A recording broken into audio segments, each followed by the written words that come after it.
جی، اللہ رب العالمین نے اس آیت کریمہ میں جو بات ارشاد فرمائی ہے،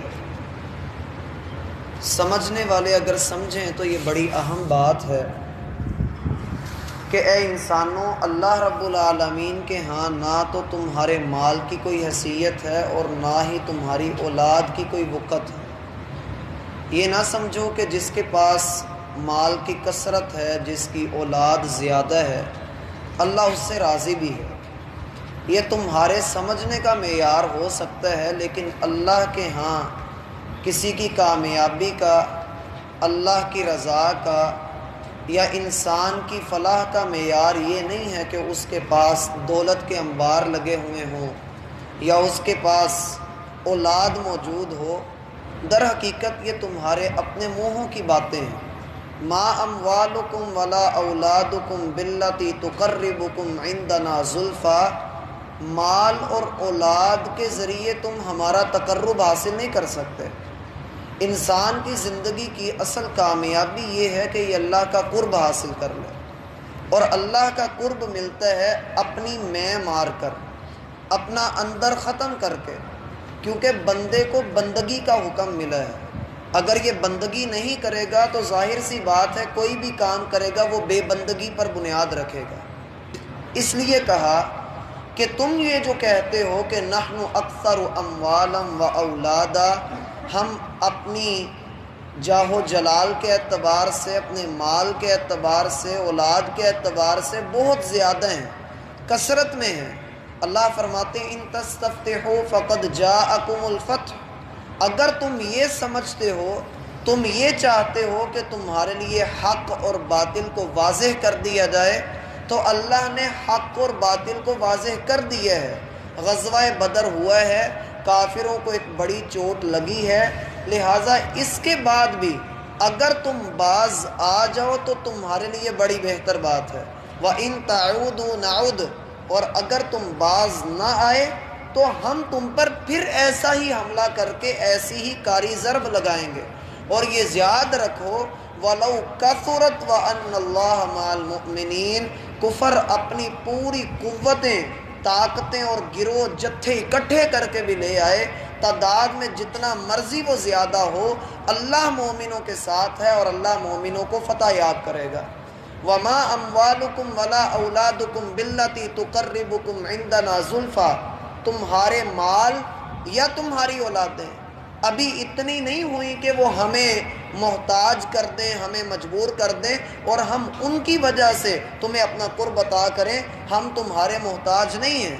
یہ اولاد ہم نے عطا کی ہے، یہ مال ہم نے عطا کیا ہے، اس کا یہ مطلب نہیں کہ ہم تم سے راضی بھی ہیں۔ اللہ کے ہاں کسی کی کامیابی کا معیار یہ نہیں ہوتا۔ ہم نے کل بھی کہا تھا کہ اللہ دے کر بھی آزماتا ہے، اللہ لے کر بھی آزماتا ہے، اور اللہ رب العالمین نے تو مال اور اولاد کو فتنہ قرار دیا ہے، یہ انسان کے لیے آزمائش ہے۔ اس آیت کا پہلا معنی یہ ہے کہ آپ اپنے مال اور اپنی اولاد کو یہ نہ سمجھیں کہ اس کی وجہ سے آپ اللہ رب العالمین کے بڑے چہیتے ہیں، آپ کے پاس اس کی کثرت ہے تو آپ اللہ کے بہت زیادہ قریبی ہیں، لہٰذا اب عبادت کرنا آپ کے اوپر فرض نہیں ہے۔ یہ تو انتہائی عجیب بات ہے۔ وَمَا أَمْوَالُكُمْ وَلَا أَوْلَادُكُمْ بِالَّتِي تُقَرِّبُكُمْ عِنْدَنَا زُلْفَىٰ، یہ ہمارے قریب تمہیں نہیں کرتے۔ إِنَّمَا أَمْوَالُكُمْ وَأَوْلَادُكُمْ فِتْنَةٌ، یہ تمہاری اولاد اور تمہارا مال تو تمہارے لیے آزمائش کا ذریعہ ہے۔ مال کی سب سے بڑی آزمائش یہ ہے، آپ حلال کمائیں گے تو حساب دینا پڑے گا، حرام کمائیں گے تو وہاں پر عذاب لینا پڑے گا۔ اس کی آزمائش ہی آزمائش ہے، جبکہ اس کے بدلے میں مساکین، رسول اللہ صلی اللہ علیہ وسلم فرماتے ہیں 500 سال پہلے جنت کے اندر داخل کر دیے جائیں گے، ان کو اس چیز کا حساب دینا ہی نہیں پڑے گا۔ آدم کے بیٹے سے پوچھا جائے گا، اس کو پاؤں کی مٹی نہیں چھوڑنے دی جائے گی جب تک یہ 5 باتوں کا جواب نہیں دے دیتا۔ ان میں سے ایک یہ بھی ہے کہ آپ نے مال کہاں سے کمایا اور کہاں پر خرچ کیا۔ ہمارے ہاں مال کو کماتے وقت اس بات کا خیال نہیں کیا جاتا کہ آیا میں حلال کما رہا ہوں یا میں حرام کما رہا ہوں، حتیٰ کہ اہل علم کا یہاں تک یہ بات موجود ہے کہ اگر کوئی شخص کسی جگہ پر 6 گھنٹے کی نوکری کرتا ہے اور وہ وہاں پر 5 گھنٹے 55 منٹ یا آپ کہنے 5 گھنٹے 59 منٹ لگا کر وہ وہاں سے نکل آتا ہے، 1 منٹ کی بھی اس نے جو کوتاہی کی ہے اور پیسے اس نے پورے وصول کیے ہیں، علماء فرماتے ہیں کہ ایسا بندہ حرام کی آمیزش کر رہا ہے اپنے حلال رزق کے اندر، وہ حرام کا مار، وہ ایک حرام کا 1 منٹ جس کے اس نے پیسے لے لیے ہیں وہ باقی پورے کو شک کے اندر ڈال دے گا۔ اس لیے حلال بڑی تگ و دو کے ساتھ بندے کو لینا پڑتا ہے، وگرنہ رسول اللہ صلی اللہ علیہ وسلم کا فرمان ہے یأتی الناس زمان، لوگوں کے اوپر ایک ایسا وقت بھی آئے گا لا یبال الرجل من این اکتسب، بندے کے اوپر ایسا وقت آئے گا کہ بندہ نہیں پرواہ کرے گا کہ وہ کہاں سے کما رہا ہے، حلال ذریعے سے کما رہا ہے یا حرام ذریعے سے کما رہا ہے۔ ولا اولادکم، اولاد بھی اللہ رب العالمین کے قریب نہیں کر سکتی ہے۔ ہاں دوسرا معنی اس کا اگر دیکھا جائے تو آپ اپنا مال اور اپنی اولاد کے ذریعے اللہ کے قریب ہو سکتے ہیں۔ کس طریقے سے؟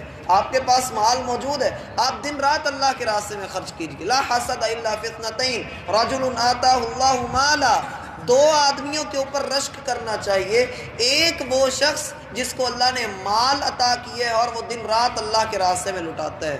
اور اگر کسی شخص کے پاس مال موجود ہو، ہمارے پاس مال موجود نہیں ہے، میں کسی کو دیکھتا ہوں کہ اس کے پاس مال موجود ہے تو میں اللہ سے دعا کرتا ہوں اے اللہ جیسے تو نے اسے مال عطا کیا ہے اور وہ تیرے راستے میں خرچ کرتا ہے، اے اللہ تو مجھے بھی اتنا مال عطا کر، میں بھی تیرے راستے میں خرچ کروں۔ ترمذی میں آتا ہے اجر میں اللہ دونوں کو برابر کر دیں گے۔